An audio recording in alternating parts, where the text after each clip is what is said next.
તો અમદાવાદથી અન્ય મહત્વપૂર્ણ સમાચાર સામે આવી રહ્યા છે, જ્યાં અમદાવાદના બોડકદેવમાં બાળકને ડામ અપાયા છે। અમદાવાદના બોડકદેવમાં બાળકને ડામ અપાયાની ઘટના સામે આવી છે, ત્યારે 6 વર્ષીય બાળકને ડામ દેવાની ફરિયાદ નોંધાઈ છે કે જ્યાં પુત્ર અને સાસુએ બાળકને ડામ આપ્યાની ફરિયાદ નોંધાઈ છે। ત્યારે બોડકદેવ પોલીસે ફરિયાદ નોંધી વધુ તપાસ હાથ ધરી છે। મહત્વપૂર્ણ સમાચાર અમદાવાદથી સામે આવી રહ્યા છે કે અમદાવાદમાં બાળકને ડામ આપવાની એક ઘટના સામે આવી છે કે જ્યાં અમદાવાદના બોડકદેવમાં બાળકને ડામ આપવામાં આવે છે, ત્યારે 6 વર્ષે બાળકને ડામ દેવાની આ ફરિયાદ નોંધાઈ છે, જ્યાં પુત્ર અને સાસુએ બાળકને ડામ આપ્યાની ફરિયાદ નોંધાઈ છે। ત્યારે બોડકદેવ પોલીસે ફરિયાદ નોંધી અને આગળની તપાસ હાથ ધરી છે કે જ્યાં બાળક એ વાલસોઈ હોય છે દરેક માટે, પરંતુ કેટલાક દ્વારા જે કહી શકાય અમુક જે પેરેન્ટ્સ એવા હોય છે કે જે બાળકને ડામ આપતા હોય છે કે જ્યાં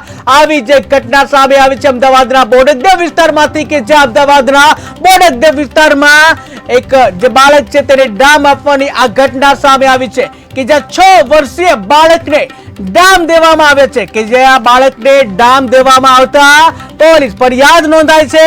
ત્યારે પુત્ર અને સાસુએ બાળકને ડામ આપ્યાની ફરિયાદ નોંધાઈ છે। ત્યારે બોડકદેવ વિસ્તારનો બનાવ છે કે જ્યાં બનાવ બનતા પોલીસ ફરિયાદ કરવામાં આવી છે અને બોડકદેવ પોલીસે ફરિયાદ નોંધી આગળની તપાસ હાથ ધરી છે।